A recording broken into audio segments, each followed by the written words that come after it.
లోకి ఫ్యాట్ వెళ్ళకుండా కంట్రోల్ చేయటానికి ఒక అద్భుతమైన ప్రకృతి ప్రసాదించిన పువ్వు ఉంది. దాన్నే శంకు పువ్వు అంటారు తెలుగులో. ఇంగ్లీష్లో అయితే బటర్ఫ్లై పీ ఫ్లవర్. ఇది బ్లూ కలర్లో ఆ శంకు పువ్వులు ఉంటాయి. ఈ శంకు పువ్వులు ఇందులో ఉండే మెడిసినల్ ప్రాపర్టీ కెమికల్ ఏదంటే టెర్నాటిన్స్.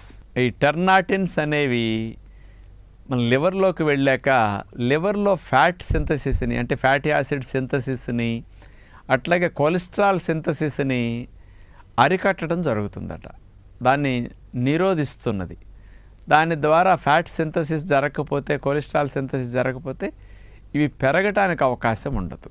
అందుకని ఈ మార్పు లివర్లో తీసుకురావటమే కాకుండా ఈ టెర్నాటిన్స్ ఏం చేస్తున్నాయంటే చర్మం కింద మనకి ఫ్యాట్ సెల్స్ ఉంటాయి.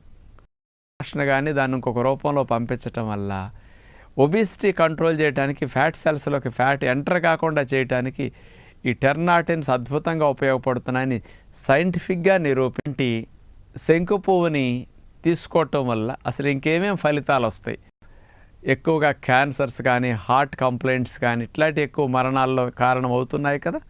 మరి క్యాన్సర్ సెల్స్ మీద పోరాటానికి శంకు పువ్వులు అద్భుతంగా పనికొచ్చేది ఏముందని ఒకసారి ఆలోచిస్తే ఈ శంకు పువ్వులో డెల్ఫినిడిన్ 3,5 గ్లూకోసైడ్ అనేది ఒక కెమికల్ స్పెషల్గా ఉండటం వల్ల ఇది మలద్వారం దగ్గర రెక్టమ్ ఏరియాలో క్యాన్సర్ ఉన్నా, కోలన్ క్యాన్సర్ ఉన్నా, మలం ప్రేకి పెద్ద ప్రేకి క్యాన్సర్ ఉన్నా ఆ క్యాన్సర్ కణాలని ఆ భాగంలో ఆ ప్రేగుల్లో చంపటానికి ఇది బాగా ఉపయోగపడుతున్నదట. మామూలుగా ఆ భాగం బాగా స్పీడ్గా జరుగుతుంది. ఈ శంకు పువ్వులు స్పెషల్గా ఆ రెండు భాగాల్లో ఉండే క్యాన్సర్కి అద్భుతంగా పనికొస్తుంది.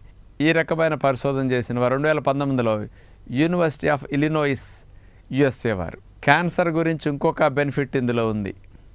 ఈ శంకు పువ్వులో ఉండే టెర్నాటిన్స్ అనే కెమికల్స్ అన్ని రకాల క్యాన్సర్ సెల్స్ యొక్క గ్రోత్ని అరికడుతుందట. వారే ఇందాక చెప్పిన ఇలినాయిస్ యూనివర్సిటీ వారు ఈ అందించడం జరిగిందనమాట. యాంటీ ఆక్సిడెంట్ బాడీలో తయారవుతుందట. దాన్నే వీళ్ళు unique type of anti oxidant అన్నారు. ఇదేం చేస్తుందంటే ఫ్రీ రాడికల్స్ని బాడీలో బాగా తొలగించడానికి, దీర్ఘ రోగాలు రాకుండా రక్షించడానికి యూనిక్ టైప్ ఆఫ్ ఈ యాంటీ ఆక్సిడెంట్స్ బాగా ఉపయోగపడటానికి ఇందులోది మెయిన్ రీజన్ అంటున్నారు అనమాట. మరి ఇలాంటి శంకు